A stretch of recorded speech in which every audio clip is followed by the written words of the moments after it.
62조 원 오지급 사태를 일으킨 빗썸 상황 이어서 짚어보겠습니다. 빗썸은 지난 1년 반 가까이 가상자산 사업자의 자격갱신을 위한 금융당국의 심사를 받고 있었습니다. 이번 사태가 추가 변수로 작용하게 된 셈인데 빗썸의 사업자 자격과 관련된 이슈도 짚어보겠습니다. 신성우 기자. 네, 신성우입니다. 네, 우선 현재 정확한 상황이 어떻습니까? 네, 빗썸은 지난 2024년 10월 금융당국의 사업자 갱신을 신청하고 현재 심사를 받고 있습니다. 어제 이찬진 금융감독원장은 국회에서 현재 상황을 감안해 신중하게 판단하겠다고 밝혔는데요. 그러니까 당국의 빗썸 현장 검사가 한창 진행 중이고 사안이 워낙 크다 보니 사업자 갱신 심사 과정에서 이를 고려할 수 있다는 뜻으로 풀이됩니다.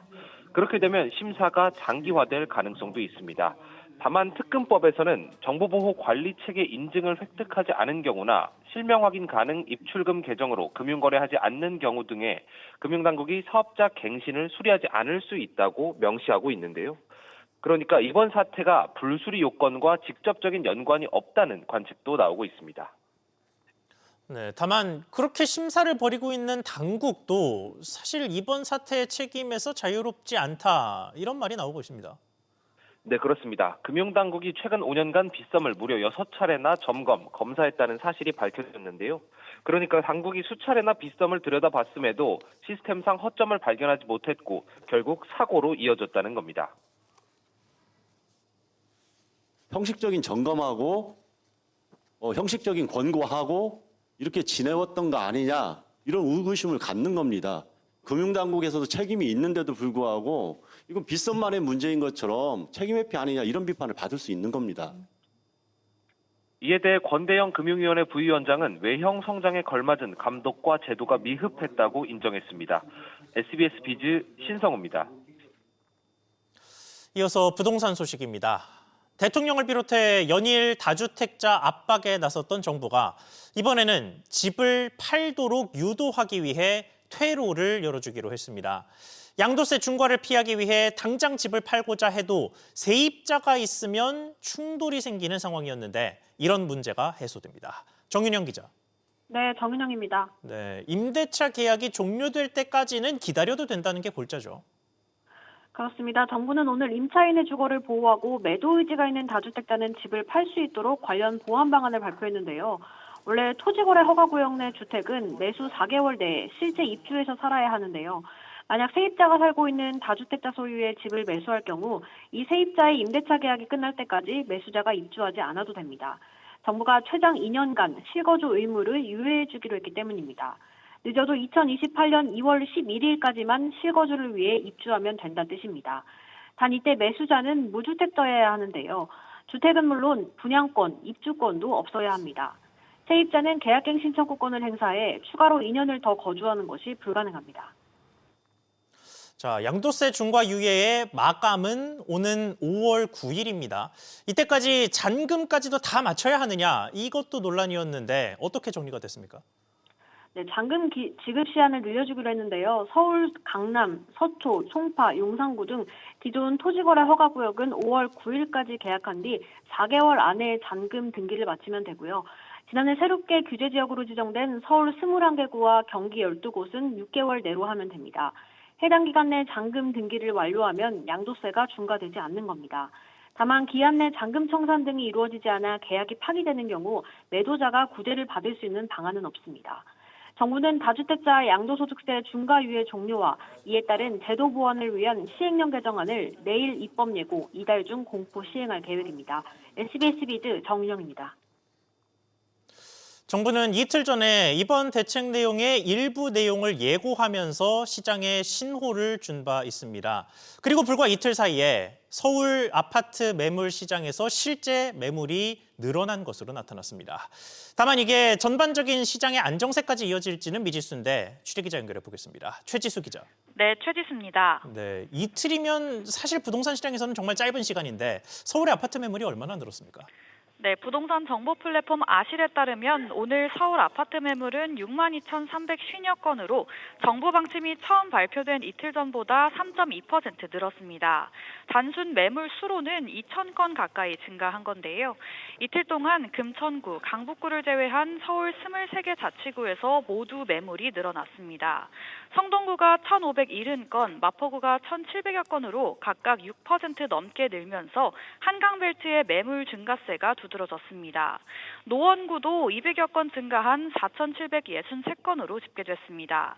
그간 토어제 구역에서 다주택자가 세입자를 끼고 있으면 실거주 의무 때문에 매도가 쉽지 않았는데요. 지난 10일 정부가 세입자를 낀 매물에 실거주를 유예해주겠다고 밝히면서 즉각적인 매물 증가가 확인되고 있습니다. 네, 그러면 양도세 중과를 피하기 위해서 5월 9일 전까지 매도하려는 매물들이 더 늘어날 것으로 보이긴 하는데 이게 전체적인 시장의 가격 안정으로도 이어질 수 있을까요? 네, 정부가 다주택 매물을 시장으로 끌어내려는 건 결국 공급으로 전환해 거래를 일으키고 주택 가격을 안정화하겠다는 취지입니다. 노원, 도봉과 같은 서울 외곽 지역에선 5월 9일 전후로 단기 매매량이 늘어날 거란 관측이 나오는데요.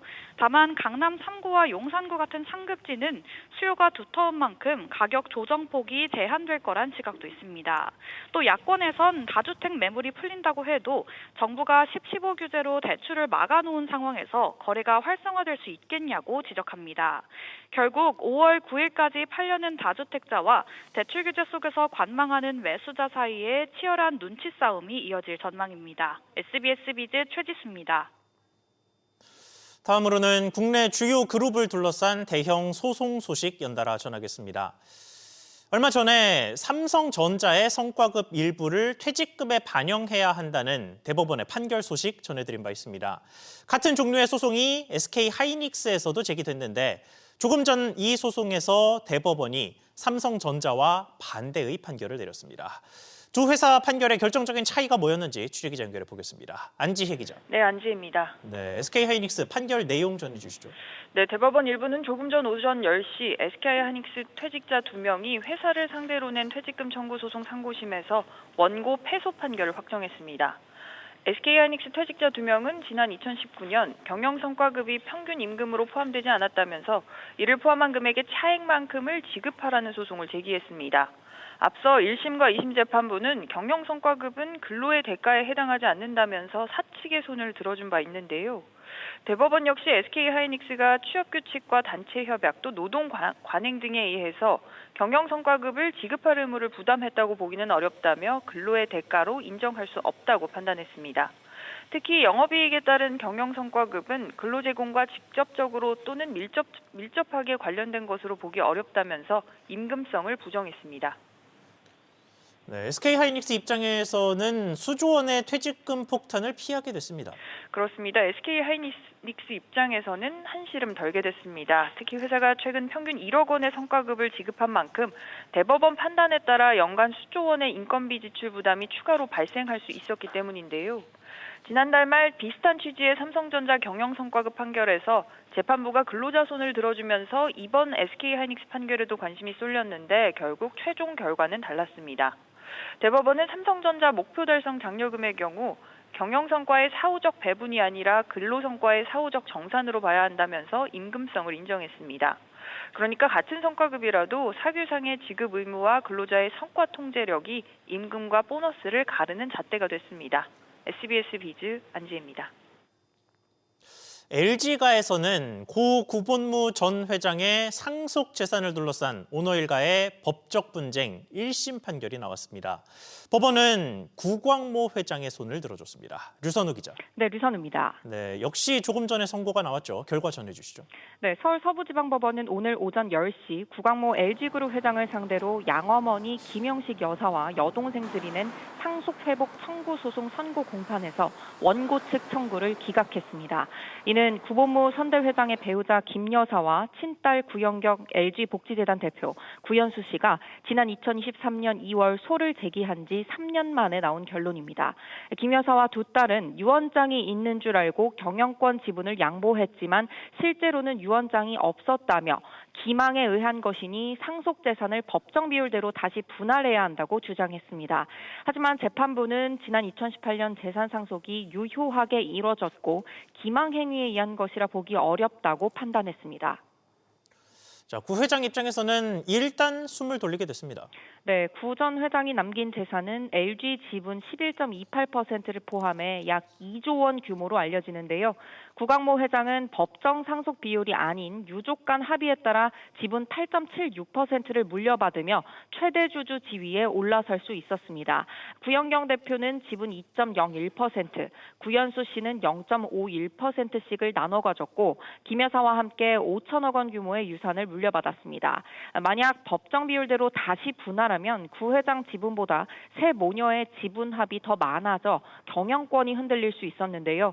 이번 선거로 기존 상속 분할의 효력이 유지되며 경영권 불확실성은 일단 해소됐습니다. 다만 세 모녀 측이 항소할 경우 분쟁은 2심으로 이어질 수 있습니다. SBS 비즈 류선우입니다. 다음 소식입니다. 가격 인상 소식이 잇따르고 있는 명품과 외식업계. 이번엔 고객 정보를 소홀히 다루다 수백억 원의 과징금 폭탄을 맞았다는 소식입니다. 자세한 내용 취재기자 연결해서 알아보겠습니다. 김한나 기자. 네, 김한나입니다. 네, 우선 명품업체에 어느 정도의 과징금이 부과된 겁니까?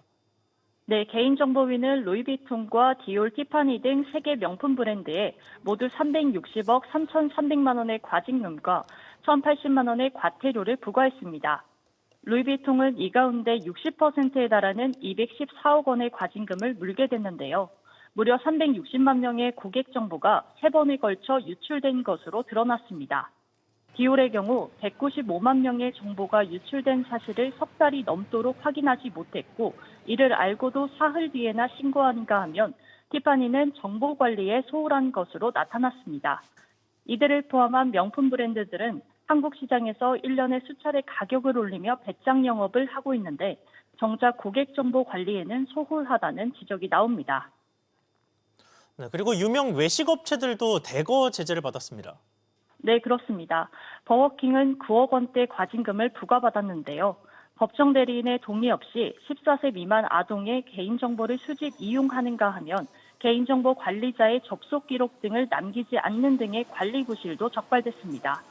메가커피는 앱 회원가입 절차에서 마케팅 활용에 자동 동의 처리를 하는 등의 혐의로 6억 4천만 원 과징금을 물게 됐습니다. 이외에도 스타벅스와 맥도날드, 투썸, 야놀자 등도 고객 정보관리 소홀로 함께 제재를 받았습니다. SBS 비즈 김한나입니다.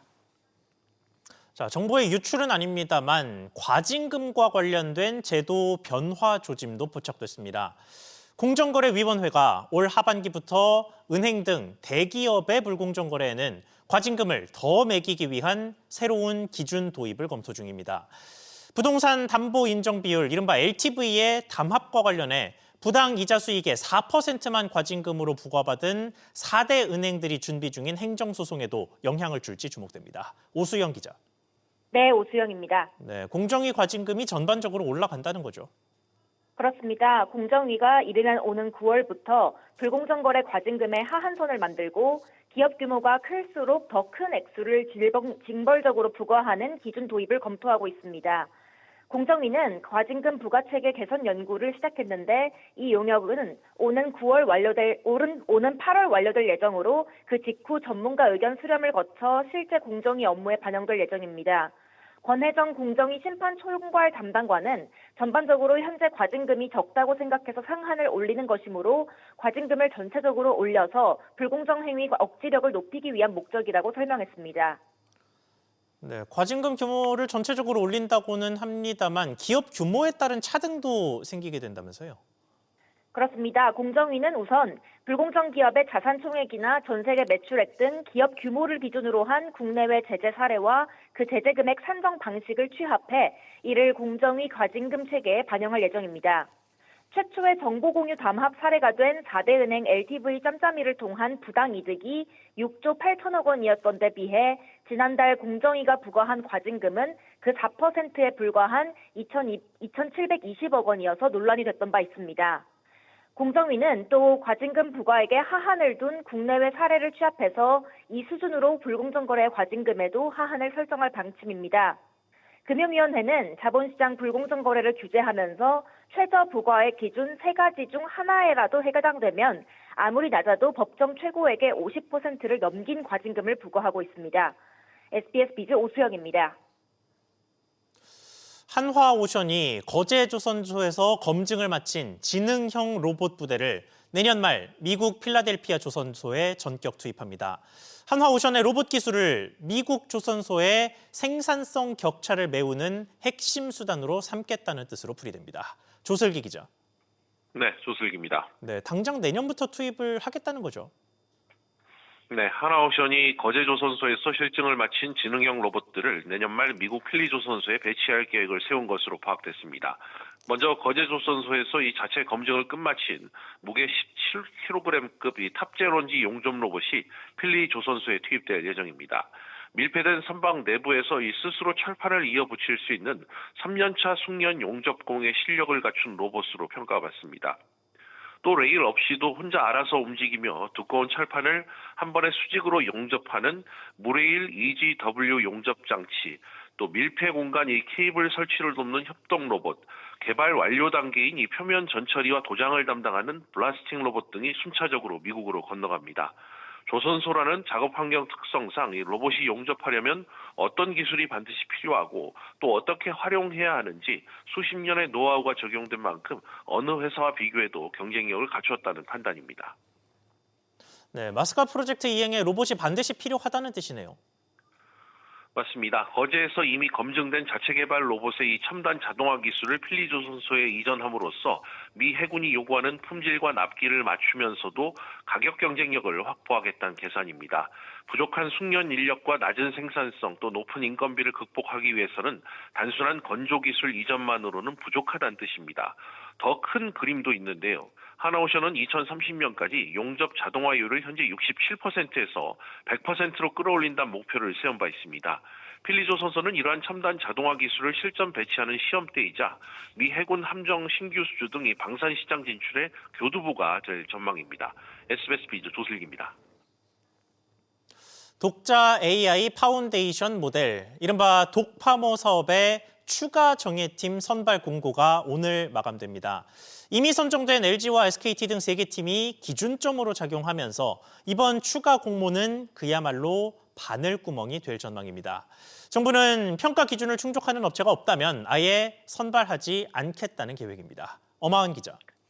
네, 엄하은입니다. 네, 추가 공모가 곧 마무리되죠.